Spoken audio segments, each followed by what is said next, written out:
This ride takes us through Hyderabad, moving along the city roads during the ride.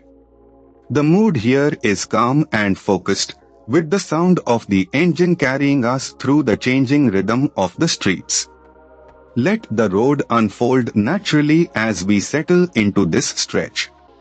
A little further along, this part of the route shows a grounded side of Hyderabad, where everyday movement defines the street.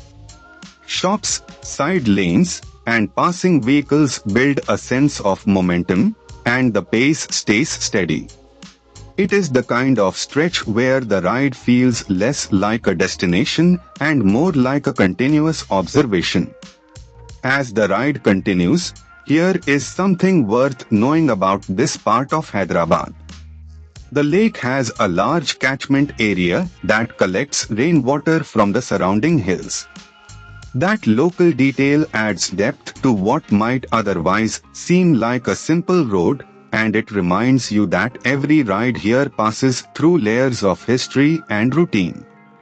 Coming into the next stretch, from the rider's perspective, this section is defined by spacing, timing, and attention.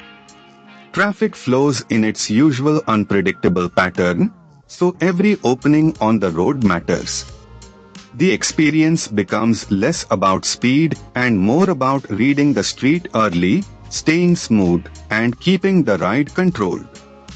As this ride through Hyderabad comes to a close, the journey may be simple, but the texture of the road, the city, and the ride itself is what makes it worth watching.